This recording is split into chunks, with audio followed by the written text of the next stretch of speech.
Bismillahirrahmanirrahim. Saya dari Brigade Mahasiswa Pencinta Alam akan memberikan materi tentang survival. Silakan disimak.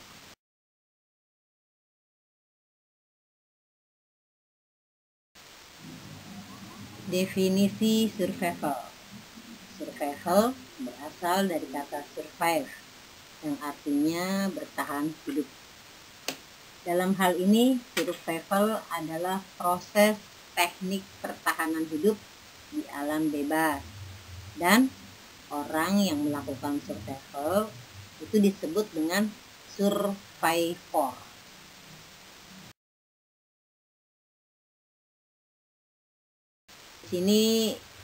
Di sini ada macam-macam survival. Kita mengenalkan tentang macam-macam survival lokasinya.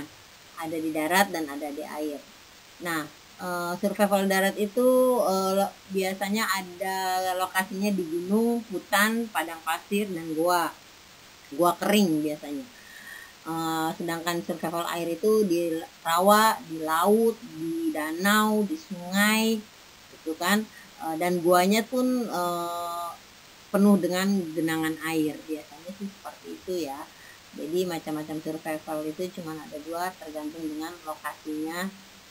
Penanganannya pun tergantung dengan lokasi yang akan kita tuju.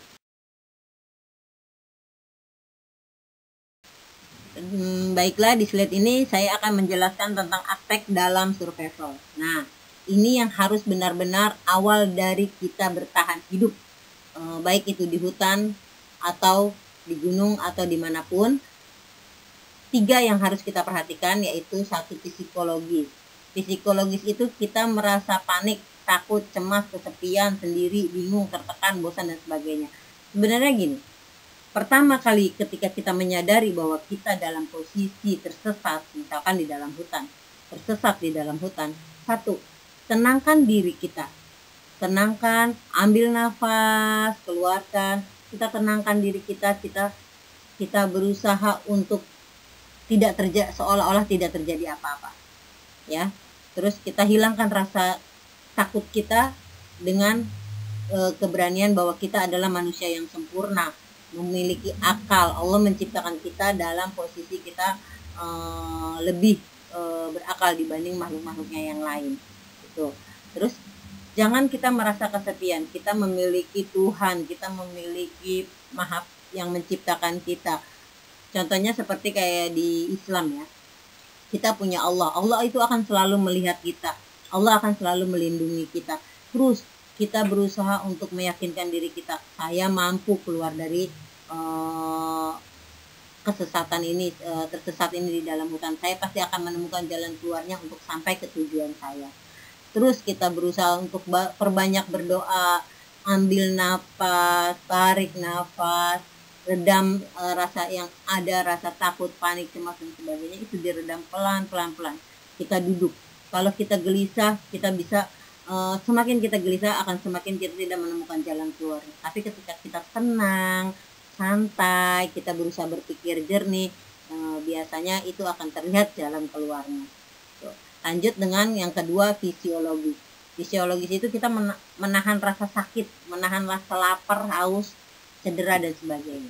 Misalkan kita dalam posisi kita cedera, kita punya luka, tolong usahakan dulu luka ini kita obatin dulu pelan-pelan. Kita buka bivak, kita buka kemah camping gitu ya, tenda gitu, untuk kita beristirahat sejenak. Kita obatin dulu luka kita.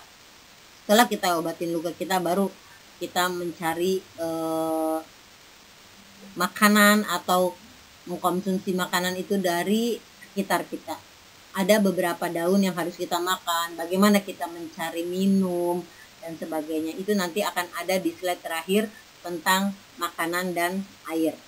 Ya, lanjut dengan yang ketiganya, yaitu aspek ketiga, yaitu aspek lingkungan.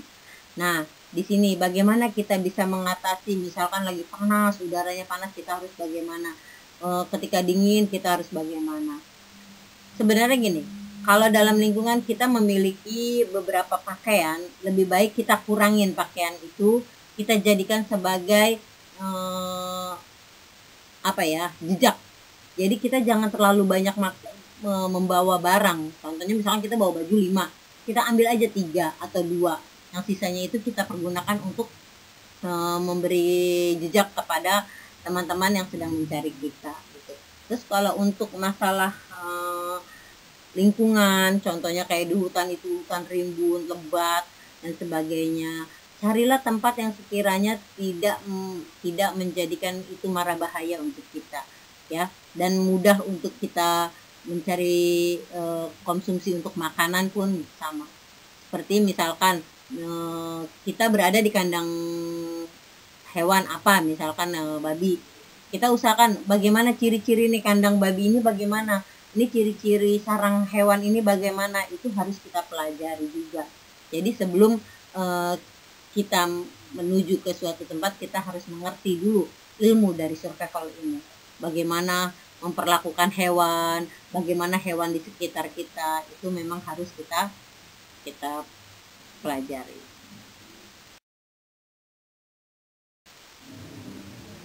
Hal-hal yang diperhatikan dalam survival itu kita ada beberapa macam. Pertama, alam. Kita harus melihat cuaca, jenis medan. Cuacanya ini panas atau dingin. Terus jenis medannya ini terjal atau datar atau memang suram. Ketinggiannya kira-kira sebelum kita berangkat itu kita perhatikan, oh kita mau naik gunung ini dengan ketinggian berapa ribu kaki. Itu harus kita pelajari dulu, ya. Terus lanjut diri sendiri. Kita harus punya fisik dan mental yang kuat ya. Kita punya fisik yang kuat. Ketika kita ingin berangkat ke hutan, itu kan untuk kita misalkan berangkat naik gunung, kita harus pemanasan dulu. Kita harus melakukan apa dulu untuk sebuah persiapan. Mentalnya juga harus kuat, harus mampu untuk bisa melawan melawan apa yang akan terjadi ketika kita nanti akan menuju ke gunung atau ke hutan. Skill kita harus punya kebiasaan, kita punya akal, kita bisa berimprovisasi dengan lingkungan, tetapi itu tidak menutup kemungkinan kita pun harus belajar dulu teknik-teknik dari kita misalkan naik gunung atau teknik-teknik ketika kita berada di laut. Jadi skill dan kemampuan yang kita miliki itu harus sesuai dengan apa yang akan kita jalani ke depannya, gitu ya. Terus untuk makhluk hidup, ingat, dimanapun kita berada, manusia, hewan, dan tumbuhan itu selalu ada di sekeliling kita dan saling bersinergi. Jadi bagaimana kita bisa berkolaborasi dengan hewan, dengan tumbuhan, dan makhluk di sekitar kita. Ingat, buka mata, buka telinga, buka pikiran, buka hati, tajamkan instingmu. Maksudnya bagaimana? Buka mata, kita lihat sekeliling kita perhatikan lingkungan kita. Buka telinga, kita dengarkan apa yang ada di sekeliling kita, gitu ya. Dan buka pikiran itu dalam artian gini, kita harus berpikir positif. Apapun yang terjadi pasti Allah akan memberikan jalan keluarnya kepada kita, gitu ya. Sama buka hati nih, buka hati kita memasrahkan diri, kita berdoa, kita memohon perlindungan, serta tajamkan insting itu, ya. Kita harus ada satu misalkan feeling ini yang harus kita pegang teguh. Biasanya sih insting dengan buka hati itu hampir sama ya. Ketika kita punya feeling, punya hati, oh ini kita harus begini nih, ini akan resikonya seperti ini, atau kita akan begitu, resikonya akan seperti itu. Jadi kita harus benar-benar menajamkan apa yang ada di pikiran kita untuk insting kita, untuk pikiran kita itu dijadikan satu. Jadi semua antara buka mata, buka telinga, buka pikiran, buka hati itu benar-benar harus kita fokuskan dengan kondisi kita ketika kita sedang tersesat, atau dengan kita melihat sekeliling kita apa yang harus kita lakukan, dan itu benar-benar harus kita perhatikan baik-baik.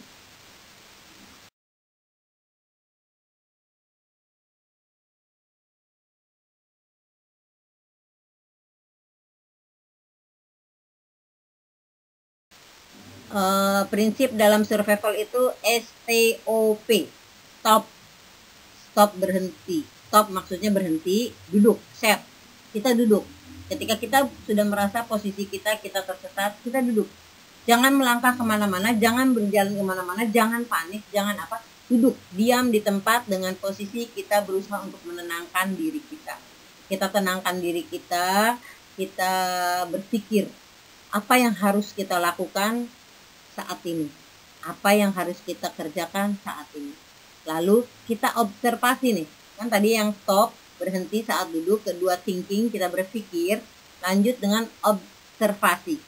Kita observasi, kita lihat, kita amati keadaan kita sekeliling kita. Apa yang bisa kita lakukan? Kita perhatikan sekeliling kita. Apakah di sini tempatnya berbahaya atau memang nyaman untuk kita tempati beberapa saat. Lalu ketika kita sudah tenang, kita sudah bisa berpikir, kita sudah melihat kondisi yang di sekeliling kita, baru kita buat rencana, planning. Apa nih? Pertama yang harus saya lakukan adalah apa? Misalkan hari sudah mulai sore, berarti kita berpikir mempunyai rencana untuk buka tenda, ya. Ketika kita sudah buka tenda, apa yang harus kita buat tuh tenda itu? Kita berencana untuk membuka tenda, kita tenangkan hati kita cari, misalkan masih ada waktu setelah kita buka tenda, ada waktu kita mau cari makanan atau apa, kita bagaimana untuk mendapatkan minuman. Misalkan kita masih menyimpan sedikit makanan, kan itu lebih tenang. Tapi ketika kita sudah tidak punya apa-apa, kita sudah tidak punya makanan, kita tidak punya penyimpanan air, maka apa yang harus kita lakukan? Tapi memang pada dasarnya kita menenangkan diri dulu, berpikir dulu, kita amati, baru kita rencanakan. Itu saja.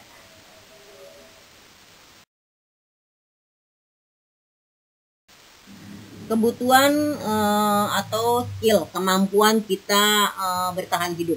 Kita sebagai korban atau sebagai pelaku dari survivor itu, cukup kita punya rumus MABASA atau bisa disebut MABASA.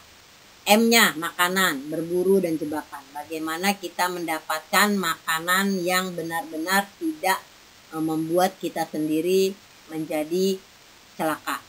Contoh, misalkan kita mau mendapatkan makanan daun. Coba bagaimana kita caranya? Oh, misalkan kita amati dulu nih hewan. Misalkan kera makan buah ini, oh berarti kita masih bisa makan. Makanan buah atau daun yang bisa dimakan oleh hewan, itu berarti bisa kita makan sendiri, ya. Ingat, jangan jangan sekali-kali mengambil makanan yang berwarna mencolok, misalkan hijaunya hijau banget atau buahnya itu berwarna hijau banget. Itu lebih baik tidak, karena akan mengandung racun, ya. Terus kalau ingin kita mau mencicipi daun-daunan, oh ini daun ini tidak beracun, caranya gampang. Kita ambil satu daun, kita oleskan ke ujung maksudnya ke punggung tangan kita gesek-gesekkan, kita tunggu beberapa menit. Kalau yang di tangan kita ini terasa gatal atau terasa perih atau apa, itu lebih baik tidak dimakan. Tapi kalau tidak ada rasa apa-apa, itu boleh dimakan. Lalu kita cicipin nih sedikit. Kalau ada terasa pahit, itu lebih baik tidak kita makan, gitu ya. Dan ingat, makanan misalkan daun atau buah yang terasa pahit atau asam itu lebih baik dihindari untuk orang-orang yang tersesat di hutan. Terus untuk masalah makanan nih, ada lagi misalkan getah atau buah apa, kita lihat dulu nih, dia bergetah putih atau tidak, atau bergetah kuning, lebih baik dihindari. Kecuali itu buah sawo.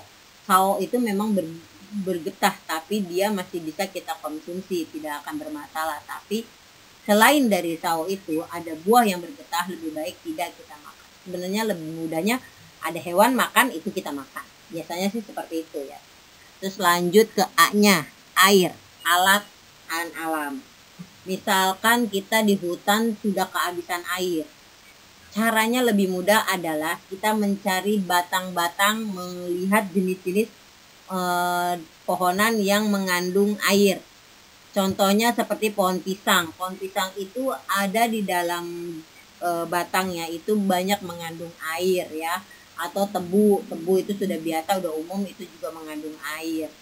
Kalau misalkan kalian tidak peka dengan pohon-pohonan seperti itu, cobalah untuk menggunakan wadah. Misalkan kalian punya tempat wadah atau apa, atau sapu tangan, Kalian taruh di atas alam terbuka atau tenda atau apa yang sekiranya agak tinggi supaya tidak terkena hewan.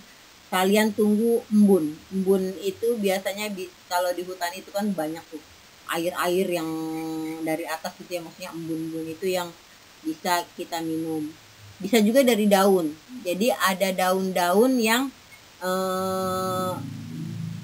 basah, itu bisa kita minum. Airnya ya, bukan daunnya yang kita makan, tapi airnya setetes demi setetes kita kita kita minum. Atau bisa juga dengan genangan air. Caranya dengan genangan air, kita ambil pakaian kita ambil air itu lalu kita peras.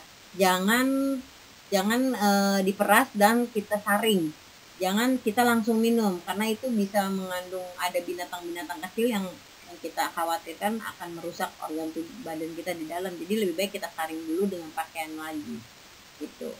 Terus api ya, mematik dan memelihara api. Bagaimana sih caranya supaya kita di hutan itu bisa menyalakan api tanpa kita memiliki korek api atau apapun?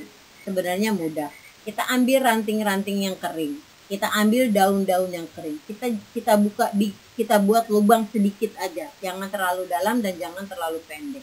Lalu kita masukkan ranting-ranting itu, kita masukkan daun-daun itu, kita ambil batu-batu kerikil. Biasanya batu-batu kerikil itu suka ada di pinggir-pinggiran kali ya. Itu kita keringin, terus kita adu terus sampai dia mengeluarkan percikan api, maka biasanya itu lebih mudah. Tapi memang agak terlalu lama dan kita harus bisa benar-benar bersabar, kita harus benar-benar kuat, jangan putus asa. Insya Allah nanti pematik apinya akan keluar.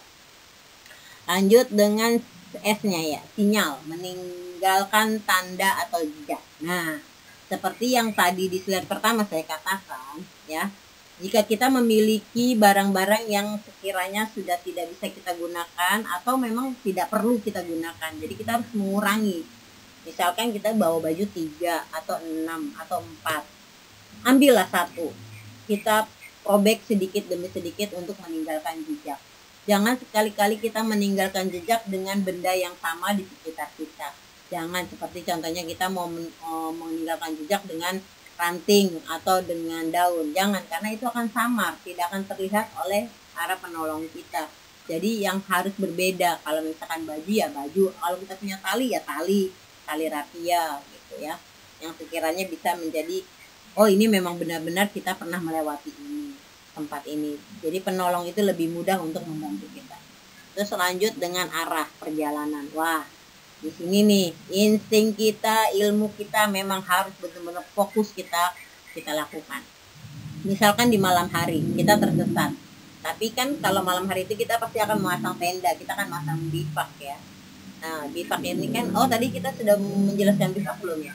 Belum ya. Bivak itu kan alat dan alam. Bagaimana kita membuat bivak? Ini saya ke bivak dulu ya, karena tadi terlewati. Bivak, bagaimana kita membuat bivak? Sebenarnya mudah kita membuat bivak. Kita ambil aja daun batu, ranting-ranting kering yang agak panjang, terus kita bikin sigut kiri kanan 4. Untuk atapnya bagaimana? Mudah. Coba kalian cari daun-daun yang lebar untuk di atasnya, untuk menutupi embun di malam hari dan untuk melindungi kita dari hewan-hewan yang berbahaya.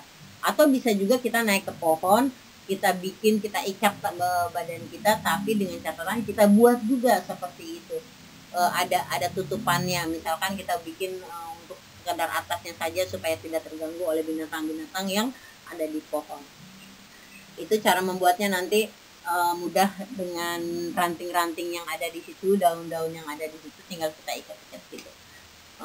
Menjadikan seperti saung ya, atau atapnya aja lah, minimal 1, 2, 3, 4 lah, 4 bentuk itu buat sekedar buat menutupi kita di malam hari. Lanjut dengan yang tadi arah perjalanan. Bagaimana dengan arah perjalanan? Nah, di sini ketika lebih mudahnya sih sebenarnya kalau siang ya. Kalau siang itu kan kita ada matahari, terus kita bisa teriak suka hati kita supaya sampai terdengar kemana-mana. Karena kalau di hutan itu gemanya itu luar biasa, terdengar orang kita bilang juga akan sampai ratusan kilometer. Tuh. Ketika kita berada di dataran tinggi, tapi kalau kita berada di dataran rendah, cukup kita naik ke atas pohon tertinggi, kita lihat arah mana, jangan jalan langsung. Kalau kita dalam kondisi di hutan itu rimbun, kita naik ke pohon yang lebih tinggi dari pohon yang ada di sekitar kita. Kita naik, kita amati. Ketika kita naik ke atas itu kita amati.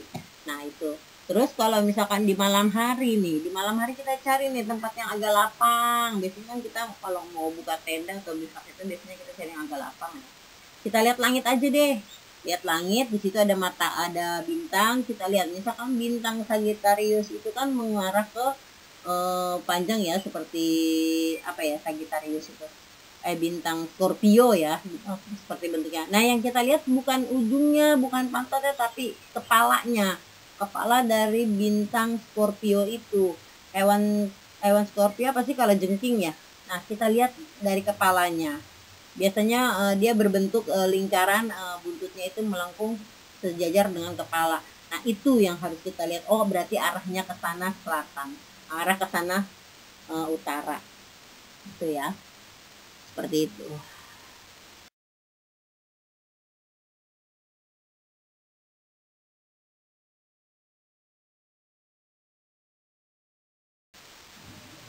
Hanya itu yang bisa saya berikan materi dasar dari survival atau bertahan hidup. Mudah-mudahan masih bisa dipahami, masih bisa diperhatikan, dipertimbangkan, dipelajari, coba tolong dipraktikkan. Insya Allah kedepannya saya akan membuat slide tersendiri tentang bagaimana kita membuat bivak, bagaimana kita membuat api, bagaimana kita mendapatkan makanan yang bisa kita makan dalam lingkungan hutan, dan bagaimana kita melakukan insting kita dengan baik dan benar, melatih insting skill kita dengan baik dan benar. Insya Allah nanti itu akan berkelanjutan. Selamat berlatih. Silakan kalian pelajari teori yang sudah diberikan. Silakan kalian mempelajarinya. Nanti prakteknya ketika kalian sudah didikan dasar, lakukan itu dengan baik dan benar. Jangan terpaku sama apa katanya, tapi lakukan apa yang kalian bisa. Gunakan insting kalian, buka mata kalian, buka telinga kalian, buka pikiran kalian. Kalian harus berpikir bahwa apapun yang kalian lakukan pasti akan bisa teratasi dengan keyakinan yang kuat. Ya. Oke. Pesan kami adalah sabar, kuat, tabah, tertib sampai akhir. Semoga kalian menjadi saudara-saudara kami di Bima Pala, ya, Brigade Mahasiswa Pencinta Alam. Tetap semangat, tetap kuat. Salam Bima Pala dari kami, kakak-kakak kalian, artis Indika dan Argawana. Bima Pala, Bima Pala, Bima Pala. Salam. Waalaikumsalam warahmatullahi wabarakatuh.